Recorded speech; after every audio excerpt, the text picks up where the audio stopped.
IPL ಕೊನೆಯ ಹಂತಕ್ಕೆ ಬಂದಿದೆ. ಪಂಜಾಬ್ ಅಥವಾ ಆರ್ಸಿಬಿ ಇಬ್ಬರಲ್ಲಿ ಒಬ್ಬರು ಕಪ್ ಗೆಲ್ಲೋ ಅವಕಾಶ ಇದೆ. ಯಾರೇ ಗೆದ್ರೂ ಐಪಿಎಲ್ಗೆ ಹೊಸ ಚಾಂಪಿಯನ್ ಸಿಕ್ಕಂತಾಗುತ್ತೆ. ಇನ್ನು ಐಪಿಎಲ್ನಲ್ಲಿ ಒಂದು ಸಂಪ್ರದಾಯವಿದೆ. ಅದು ಏನಂದ್ರೆ ಐಪಿಎಲ್ ಸೀಸನ್ನಲ್ಲಿ ಆರೆಂಜ್ ಕ್ಯಾಪ್ ಗೆದ್ದ ತಂಡ ಕಪ್ ಗೆಲ್ಲೋದಿಲ್ಲ ಅನ್ನೋದು.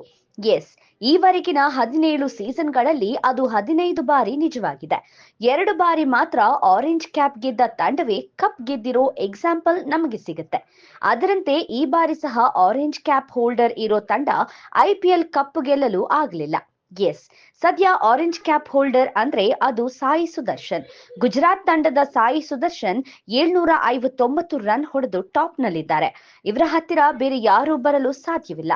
ಫೈನಲ್ನಲ್ಲಿ ಆಡಲಿರೋ ವಿರಾಟ್ ಕೊಹ್ಲಿ 614 ರನ್ ಹೊಡೆದಿದ್ರೆ ಶ್ರೇಯಸ್ ಅಯ್ಯರ್ 603 ರನ್ ಅಷ್ಟೇ ಹೊಡೆದಿದ್ದಾರೆ. ಒಂದು ವೇಳೆ ಸಾಯಿ ಸುದರ್ಶನ್ ಮೀರಿಸಿ ಇಬ್ಬರಲ್ಲಿ ಒಬ್ಬರು ಆರೆಂಜ್ ಕ್ಯಾಪ್ ಗೆಲ್ಬೇಕು ಅಂದ್ರೆ ಒಂದು ಲೈಫ್ ಟೈಮ್ ಇನ್ನಿಂಗ್ಸ್ ಬರಬೇಕು.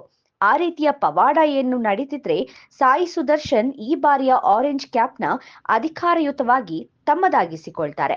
ಅಲ್ಲಿಗೆ ಐಪಿಎಲ್ನ ಎಂದಿನ ಸಂಪ್ರದಾಯ ಮುಂದುವರಿಯಲಿದೆ. ಆರೆಂಜ್ ಕ್ಯಾಪ್ ಹೋಲ್ಡರ್ ಕಪ್ ಹಿಡಿಯೋದು ಕಷ್ಟ ಅನ್ನೋದು ಮತ್ತೊಮ್ಮೆ ನಿಜವಾಗಲಿದೆ.